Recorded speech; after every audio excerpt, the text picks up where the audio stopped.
Tempat sekarang situ semua ya.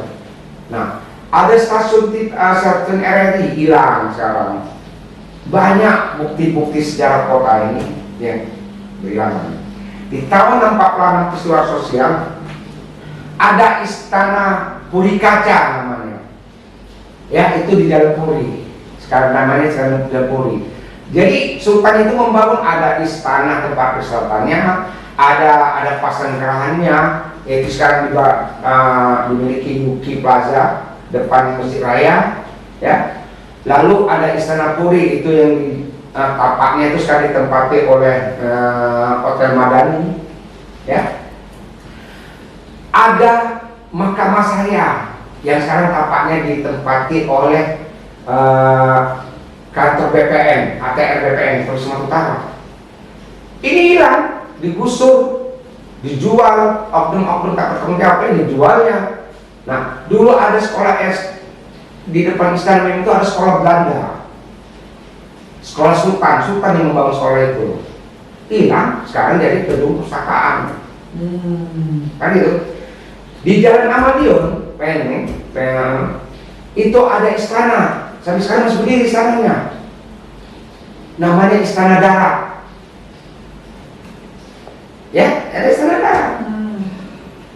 Lalu kalau kita lihat lagi di kawasan Kota Tua, Kesawan, Kota Tua itu banyak membuktikan bukti peradaban. Jadi yang kita sayangkan saat ini, satu hal yang sangat saya sayangkan sekali sedikit, begitu kokohnya dulu dari mulai Panglima, Bocah Pahlawan, Panglima Prunggit, Panglima Padra, dan Panglima selanjutnya baru masuk Sultan, ya. Tapi yang kita sangat herannya, kenapa satu orang tokoh Melayu di kota Medan ini tidak pernah mengusulkan nama jalan Onyangnya? Itu dia. Apakah pernah Pak yang jalan Sultan Mahmud Al-Rashid pernah dengar? Tak tahu lah. Tak tahu lah. Pernah dengar nama jalan Sultan Amanuddin? Tidak tahu. Enggak tahu, enggak pernah ada. Pernah dengar jalan Muhammad Akbar Khan, Bocah Pahlawan? Tak ada. Tak Enggak pernah ada. Ya. Jalan Osman Al-Rashid Perkasa ada nggak? Ini kan sangat disayangkan sekali. Bagaimana bisa dijadikan kota beradab, negeri bertuah?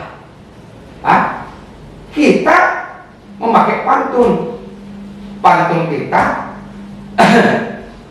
kota beradab, negeri bertuah ya.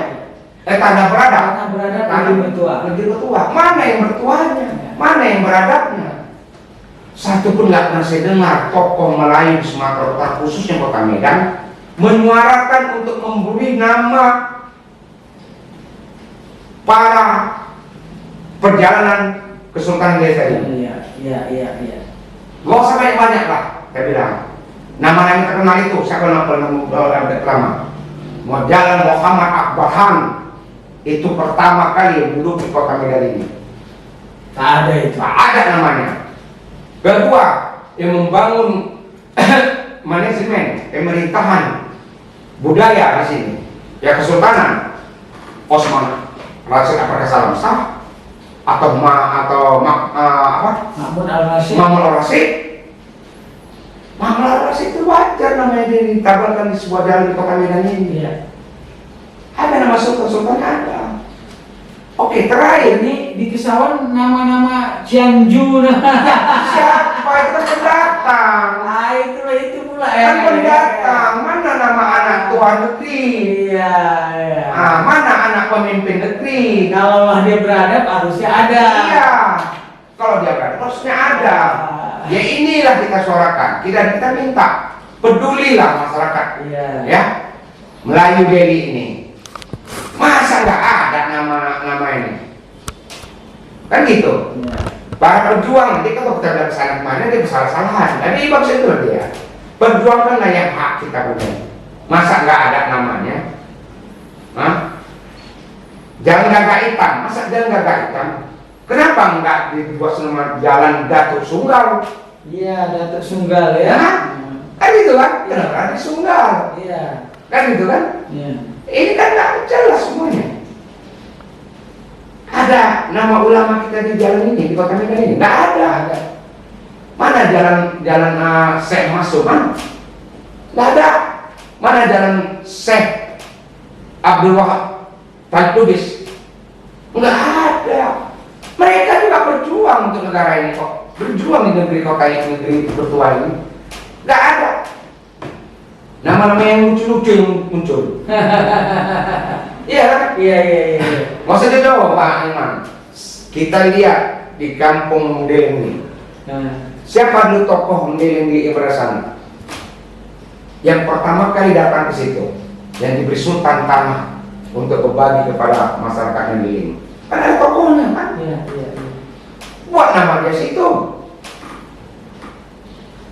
Nah, ini Pak jalan Manggis, jalan Jambu, jalan Buku, jalan Laksa.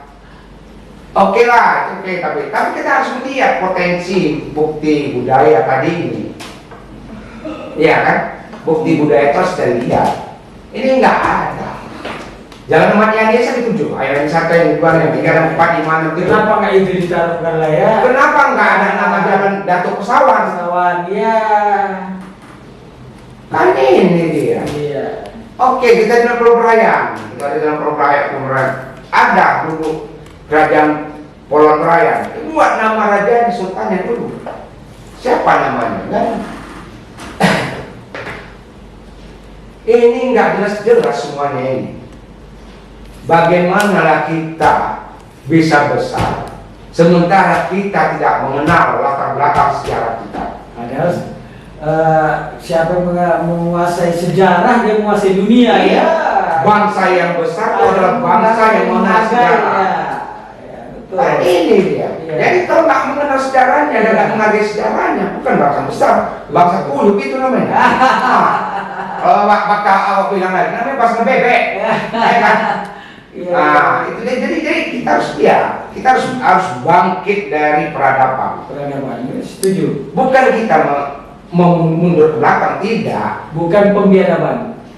Jangan biadab kita terhadap menghargai peradaban itu, kan itu Pak Eman. Iya. Nah, jadi yang kita harapkan, Sultan itu memang membangun kota itu ke depan itu kota yang modern, tapi beradab. Beradab dia. Ya, contoh ini mana katakan kota modern yang beradab. Di sini posisinya di Kesawan itu dibangun kawasan sentral ekonomi, oke, untuk para dunia ekonomi dari luar negeri, Cina, India, Arab, Belanda, Inggris, Portugis, silakan situ berlangsung untuk apa? Berkembang untuk berekonomi. Tapi di sini kampungku katanya, negeri beradabku katanya. Aku yang ngatur tata cara beradab sini. Ada hukum syariah di sini. Oleh Sultan langsung kamu. Ada mahkamah syariah dulu sini di Medan ini. Hilang gedungnya. Ada. Padahal itu cagar budaya. Cagar budaya. Dan situs. Situs itu. Hilang. Nah, Istana Puri Kaca hilang, dibakar oleh PKI pada tahun 46 peristiwa itu. Lalu ada istana darat, istana yang tempat administrasi kesultanan ada, di mana posisinya dalam Madiun, itu pun tidak diangkat ke dalam situs cagar budaya. Sama-sama, itu pun sudah 70 tahun namanya, ya, 70 tahun. Di situ tempat bertugasnya Sultan Amaluddin pada saat itu. Nah, Sultan Amaluddin kalau nggak silap saya, dia salah satu yang membacakan di Pekanbaru di Siak Melayu Sultan Delhi bersatu dengan Republik Indonesia. Sultan Amaluddin. Setelah dibacakan itu tahun 45 dia meninggal. Jadi itu sejarah. Ya. Dan yang kita tahu juga. Nah itu. Yang kedua lagi, yang kita sangat sayangkan lagi, banyak makam-makam sejarah, makam-makam apa kita dulu, para tokoh-tokoh agama, misalnya makamnya Syekh apa dia ada di sini dekat Ketisa ini, itu ada Seakrab apa namanya lupa saya itu. Nah, itu ada makamnya. Ada makam Panglima Perungit ada, tapi diabaikan. Baderap ada, tapi diabaikan. Nggak dibangun itu sebagai bukti situs sejarah perjalanan kota ini. Kemarin saya sudah lihat di web group ada makam yang berada di tanah di Probayan itu makam saya nggak tahu ada pak bahkan tua itu di Cina tanah itu terakhir dia tuh tumpul tetap sempat dia membongkar artikel fisik dari makam itu diratakannya akhirnya ada kejadian pada diri mereka hilang meninggal nggak tahu misalnya.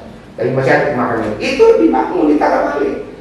Dan kita minta itu kepada pemerintah Kota Medan itu makam-makam sejarah peradaban budaya Delhi itu tolong dibenahi, ya jangan dibenahi. Karena itu juga gubernur juga kita harapkan juga banyak itu tahu juga kita juga sangat setuju dengan pola pikir gubernur yang membangkitkan semangat peradaban itu kan itu ya.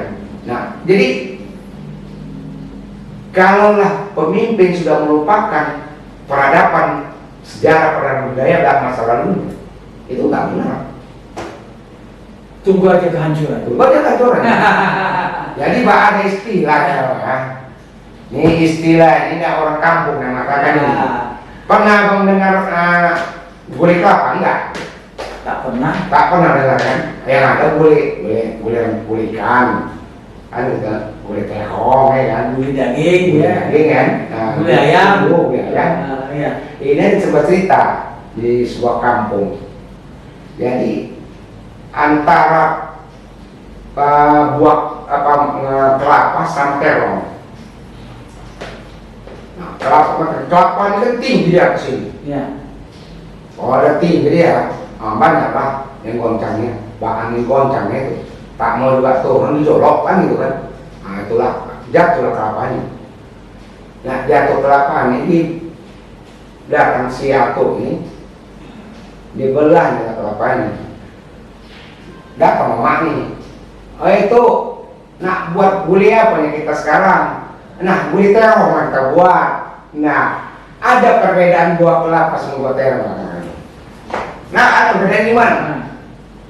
Orang kalau memetik buah terong itu macam memetik bayi, sayang kali. Tapi memetik buah kelapa ini kejam kali rasanya. Dibelahnya lah, dikupasnya, diperasnya, dagingnya dikukusnya lagi, kan? Lagi dikukus, diperasnya airnya tuh jadi santan. Masuklah kuali. Setelah masak kuali itu taruhkan yang buat terong tadi ini. Terong dikupas pelan-pelan supaya kenapa itu. Begitulah cintanya rakyat itu kan. Enak jadi rakyat. Ya kan? Jangan mau jadi kepalu. Oh jadi kepalu, kalau sudah jatuh jadi monyet. Dibakar, dikuras, dibelah. Begitu masak, apa yang disebut? Oma, gulai apa nih Oma hari ini? Gulai terong. Jadi maka itu jangan sombong lah jadi orang yang berada di atas. Kalau sudah jatuh sakit kali rasanya. Inilah apa namanya sebuah fenomena kiasan antara buah kelapa dengan buah terong. Ini cerita rakyat, tapi belum pernah terbuka. Tapi apa juga mungkin itulah tanah Delhi itu tanah Melayu itu dia yang punya tanah, orang lain yang punya nama. Iya itu dia. Kelapa juga itu Kelapa juga. Orang yang punya tanah, dia orangnya punya nama kan? Inilah kejadiannya. Jadi kita minta untuk ke depan ini para tokoh-tokoh masyarakat Melayu Delhi perjuangkan melalui DPR, usulkan kepada wali kota dan DPR buat nama-nama jalan monyang mereka. Onyang mereka. Ya kan onyang mereka betul.